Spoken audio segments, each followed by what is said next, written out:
చాలా ఇలా కూరగాయ మొక్కలు తొక్కలు చాలా ఉంటాయి మనకి, కానీ మనం వేస్ట్గా పోనిచ్చేస్తున్నాం. ఇక్కడ చూడండి, రాజశ్రీ గారి ఇంట్లో, ఈ ఆంటీ వాళ్ళ ఇంట్లో ఈ చెత్త నుంచి మంచి ఎరువుని తయారు చేస్తున్నారు. అంటే ఇందులో బకెట్ నిండా నీళ్లు పోసేసి ఒక వారం రోజుల పాటు ఉంచి ఆ నీళ్ళని ఇలా ఈ మొక్కలకు ఉపయోగిస్తూ ఉంటారంట. అందుకని ఇవి ఇంత ఆరోగ్యంగా. చూడండి, ఆడపిల్లల స్కూల్ మంది, మనం ఎన్నో రకాలుగా క్రియేటివ్గా ఇంతకంటే అద్భుతాలు సృష్టించవచ్చు.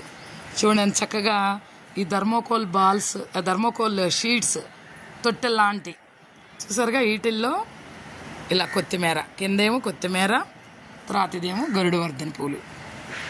చాలా ఎంత అసలు నిజంగా చాలా వండర్ఫుల్ అనమాట. చాలా మరి ఈ చూడండి, ఏంటి ఫ్యాను ఉపయోగిస్తాం కదా, ఫ్యాన్కి అడుగున డొప్పలు లాంటివి అవి. ఈ మొత్తం పీవీసీ పైపు పైనుంచి కిందకి ఇలా పైపుల ద్వారా పైన నీళ్లు పోస్తే కింద వరకు వెళ్తాయి అన్నమాట. ఇలా మరి ఈ విధంగా చాలా మన చేతిలోనే మన ఆరోగ్యం అన్నట్టుగా చాలా చక్కగా మరి ఇంత అందంగా తయారు చేస్తున్నారు. మరి పిల్లలుగా మీరు కూడా మరి తక్కువ ప్లేస్ ఉంది మాకు, మొక్కలు ఎక్కడ పెట్టుకోవాలి అనే సమస్య లేకుండా చాలా చక్కగా పర్యావరణానికి మేలు చేసేట్టుగా చుట్టూ మరి తక్కువ ప్లేస్లో ఎక్కువ మొక్కలను ఇలా పెట్టడం నిజంగా చాలా చాలా నేర్చుకోవచ్చు చూసి. మరి ఇటు ఏది వేస్ట్ పోనివ్వకుండా